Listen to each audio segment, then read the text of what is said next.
আসসালামু আলাইকুম everyone, welcome back to my channel.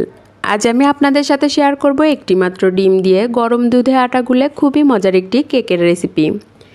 কোনো রকম ইলেকট্রিক হ্যান্ড বিটার ওভেন ছাড়াই চুলায় এত সুন্দর কেক তৈরি করা যায়, একবার তৈরি না করলে বুঝতেই পারবেন না।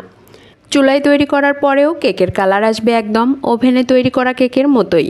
যাদের কেক পারফেক্ট হয় না বা যারা কেক তৈরিতে একেবারেই নতুন, তাদের জন্য থাকছে কিছু টিপস অ্যান্ড ট্রিক্স। তাহলে আর কথা না বাড়িয়ে চলে যাচ্ছি রেসিপিতে। কেক তৈরির জন্য প্রথমেই শুকনো উপকরণগুলো চেলে নিতে হবে। এর জন্য একটি চালনি নিয়েছি, চালনির মধ্যে দিচ্ছি 1 কাপ পরিমাণ আটা। আপনারা চাইলে আটার পরিবর্তে ময়দাও ব্যবহার করতে পারেন। 1 চা চামচ পরিমাণ বেকিং পাউডার, 1/2 চা চামচ পরিমাণ বেকিং সোডা। বেকিং পাউডার আর বেকিং সোডা এই দুটো কিন্তু এক জিনিস না। এবার অ্যাড করছি সামান্য লবণ। যে কোনো মিষ্টি খাবারে সামান্য লবণ দিলে খাবারের স্বাদটা অনেক বেড়ে যায়, তবে যারা পছন্দ করেন না তারা বাদ দিতে পারেন। শুকনো উপকরণগুলো চেলে নিচ্ছি। যে কোনো কেক তৈরি করার ক্ষেত্রে অবশ্যই চেষ্টা করবেন শুকনো উপকরণগুলো চেলে নিতে, এতে করে কেক অনেক বেশি সফট, মসৃণ আর ফ্লাপি হবে। দেখুন চেলে নেওয়ার ফলে সবগুলো কতটা ঝরঝরে হয়ে গেল। এখন এই শুকনো উপকরণগুলো সাইডে রেখে দিচ্ছি। এখন কেকের মল্ট রেডি করে নেব। এর জন্য মল্টে সামান্য তেল দিয়ে দিচ্ছি। এরপর পুরোটাতেই খুব ভালোভাবে তেল ব্রাশ করে নিচ্ছি। মল্টের তলানির মাপে একটা পেপার কেটে নিয়েছি। এটা সাধারণত লেখালেখির পেপার তলানিতে দিয়ে পেপারও খুব ভালোভাবে তেল ব্রাশ করে নিচ্ছি। এখন মল্ট সাইডে রেখে দিচ্ছি। এবার কেক তৈরির জন্য মিক্সিং বলে ভেঙে নিচ্ছি নর্মাল তাপমাত্রার একটি ডিম যদি ফ্রিজে থাকে অবশ্যই 1 ঘন্টা আগে বের করে নিতে হবে। 1/3 কাপ পরিমাণ চিনি। আপনারা আপনাদের স্বাদ অনুযায়ী চিনির পরিমাণ কমিয়ে বা বাড়িয়ে দিতে পারেন। এবার একটা হ্যান্ড উইক্সের সাহায্যে সবগুলো খুব ভালোভাবে মিশিয়ে নিচ্ছি চিনি গলা পর্যন্ত। এই কাজটি একটু সময় নিয়ে করতে হবে, প্রায় 5 থেকে 7 মিনিট দ্রুত হাত চালিয়ে মেশানোর পরে দেখুন চিনি একেবারেই মেল্ট হয়ে গেছে আর মিশ্রণের কালারও পুরো চেঞ্জ হয়ে গেছে।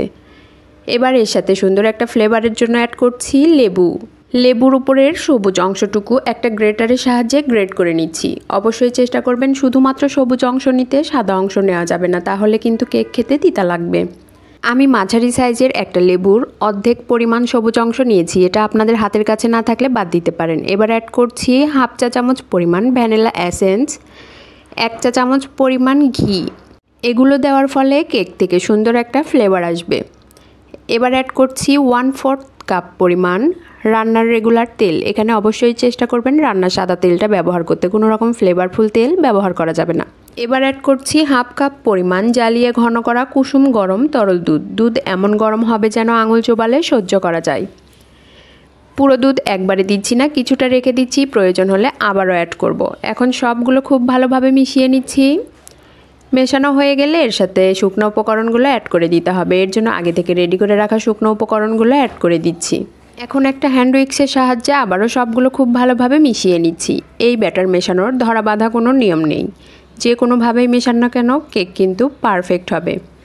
তবে অবশ্যই চেষ্টা করবেন একদিক থেকে ঘুরিয়ে ঘুরিয়ে মেশাতে, এতে করে খুব দ্রুত মিশে যায়। সবগুলো মেশানোর পরে দেখুন ব্যাটার অনেকটাই ঘন মনে হচ্ছে। এখন এর সাথে বাকি দুধটুকু অ্যাড করে দিয়ে আবারও খুব ভালোভাবে মিশিয়ে নিচ্ছি।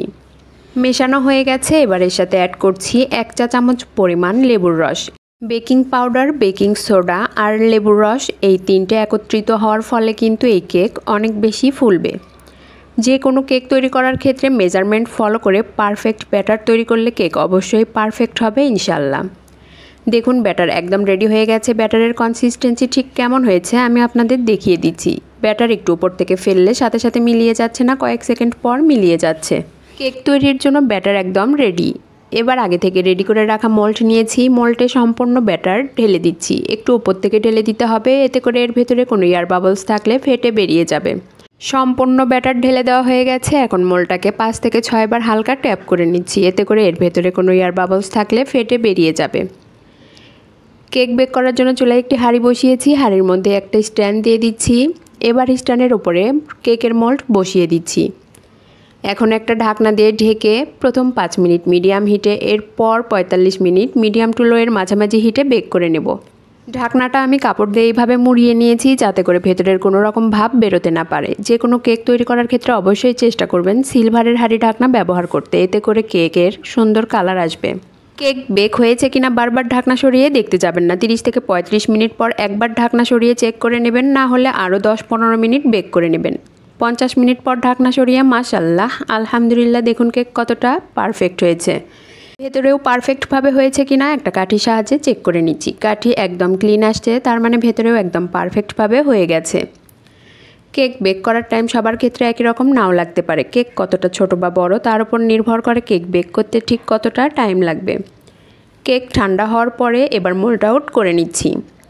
আমার রেসিপি আপনাদের ভালো লাগলে অবশ্যই লাইক শেয়ার কমেন্টস করবেন আর সাবস্ক্রাইব করে আমার পাশেই থাকবেন। এবার কেক কেটে আমি দেখিয়ে দিচ্ছি কতটা ফ্লাপি আর নরম তুলতুলে হয়েছে। আশা করি আমার রেসিপি আপনাদের সকলেরই অনেক ভালো লেগেছে। এতক্ষণ আমার সাথে থাকার জন্য সবাইকে অনেক অনেক ধন্যবাদ। আসসালামু আলাইকুম, আল্লাহ হাফেজ।